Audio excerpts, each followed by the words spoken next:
What is going on, guys? Meteorologist Jonathan Kagas with you, finally with some good news on the tropical front that things are relatively quiet. We're going to break down the basin as a whole coming up in a few minutes and then talk about where we would typically look this time of the year for tropical development. We start to shut things off in the deep tropics in that main development region between the Lesser Antilles and into Africa, and look a little bit closer to home as we start having now cold fronts start to push off of the United States mainland and into the Gulf of Mexico. That's typically a hot spot for this secondary push, if you will, as we get into the October and November range or period of hurricane season. But certainly we are post-peak, and what a peak it was, unfortunately, with Fiona and Ian. We always talk about it only takes one.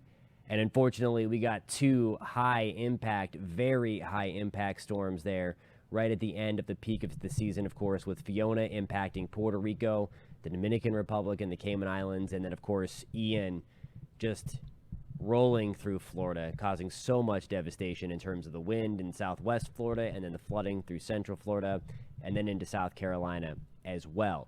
But again, the good news that I have for you is that there is no development expected over the next 5 days. Now, you're going to notice here on the satellite picture, and we're going to take a closer look in a second, that there are several tropical waves out there, those little flare-ups there of thunderstorms near Bermuda.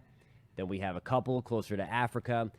Right now, we are looking at the Atlantic turning into something extremely hostile in terms of the environment. When I say hostile, it's not that the storms are hostile. It is that the environment is becoming hostile for the storm. So that's good news for us, meaning that we have a ton of wind shear out there now, that anything that tries to get going in terms of thunderstorm activity likely just going to be ripped apart very, very quickly, with all of the junk that you see there in that main development region, really in between the Lesser Antilles and the Caribbean and into Africa, all those different red colors there representing the colder thunderstorm cloud top. So again, in the short term, over really the next 5 to 10 days, things are looking pretty good, at least in that area. I'm going to show you, though, the potential for just a little bit of shenanigans going on with really the first strong cold front of the season that will move through Florida, but could also spin up something tropical in nature as it kind of just sits there off the southeast coast of the United States. Here's an update on where we stand. Of course, hurricane season in the Atlantic Basin, that's the Caribbean, Gulf of Mexico, and North Atlantic, runs through November 30th. That's the last day of the season. That yellow line marks where we are, so we're heading into the secondary peak, if you will. Of course, it's nothing like the main peak where we have those big, mean, long-track hurricanes coming through.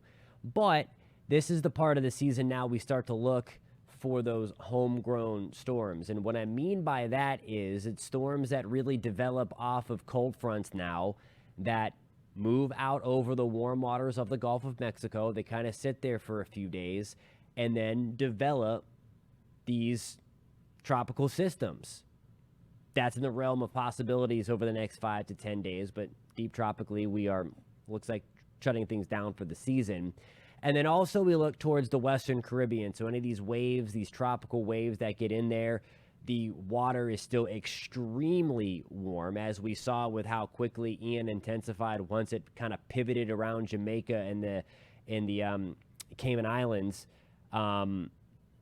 Really just exploded. And that was to be expected. But again, extremely warm, deep water. And even as we really start to cool things down, as we venture through October and November, things are still very, very warm, and the environment is typically good in the Western Caribbean. So again, that is your typical place. Not saying we're watching anything there, but again, climatology, in terms of that, we typically would look into the Western Caribbean, parts of the Gulf of Mexico, and then off of the east coast of the United States. Now, as we say that, the good thing is, at least from a United States perspective, as we have these cold fronts becoming more frequent and becoming stronger, it becomes less likely that if there were to be something developed north of the Caribbean in the extreme southwest Atlantic, it becomes less likely for an East Coast strike because you do have those cold fronts kind of pushing everything and kind of bullying those storms away from the lower 48, at least on the eastern seaboard, Gulf of Mexico and west coast of Florida. That's where we look into the Gulf Coast of Florida, again, for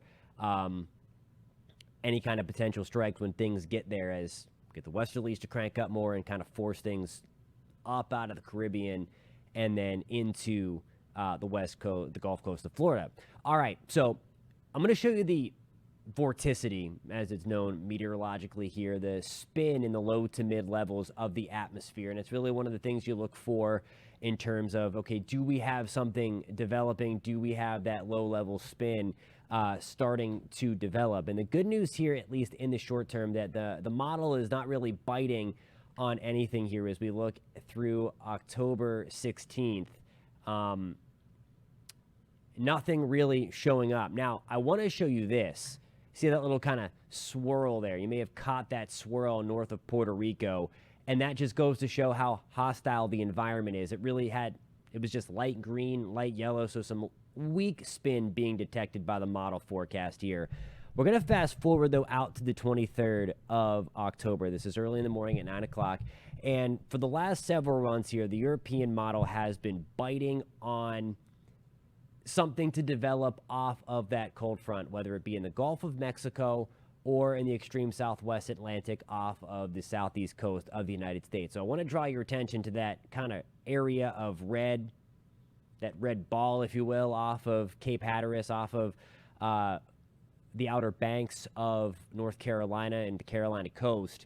What this is the model picking up on some spin, potentially some tropical development here. Now, this is a move away from the United States, so this likely would not impact land unless it does develop on the southern side of this front in the Gulf of Mexico and then moves through Florida, which obviously we are hoping that is not the case because we have the river levels still out of control, still all in major flood stage in Florida on the St. Johns, and any kind of rain like that would not be good news at all. But this just goes to show, telling that story of what I was talking about before, of where we would tend to look for tropical development this time of the year. It's going to be along a dying cold front, and a cold front that stalls out over the warm waters of the Atlantic or Gulf of Mexico. So there you have it. There's at least a little something. There's a little bit of a hint of something anyway being picked up by the model. This would be inconsequential, again, as this would likely move away from the United States. That cold front will kind of push it out there. Maybe something to watch again in Bermuda, but even then it should kind of split the difference and move up out into the North Atlantic and then quickly fade as the environment is becoming increasingly bad, thankfully, for tropical development. So again, just one of the things we're watching here out over the next 7 to 10 days. In the short term, we are looking really good tropically. It's now into that transition period where the tropics start to shut down and we start to get these stronger cold fronts to kind of work their way off of the United States mainland. Those become a focal point for tropical development. But again, we are really starting to see things kind of change up at this time of the year. A little too late, of course, as we had Fiona and Ian really are going to become, unfortunately, the benchmark storms of the 2022 season. But again, it's just another reminder that no matter how quiet the season is, it only takes one. Thank you guys so much for finding us on Tropics Watch. If you like the content, if you like to stay updated on all things tropics, please subscribe to the News 6 and Click Orlando YouTube channel. We would love to have you. And as we always break down the tropics here during hurricane season, again, we have about 6 weeks left. We have had monumental mid to late October storms, of course, beyond the 16th of October. Wilma, to name one. Of course, we've had Hurricane Sandy before. Matthew, again, these October systems that originate from the Caribbean and kind of find themselves out back into the Atlantic Ocean. So again, Still a lot of the season to go. The meat and the heart of the season is over, but there's still about 6 weeks officially to the Atlantic hurricane season that can't end soon enough. Thank you guys so much for tuning in. This has been another edition of Tropics Watch.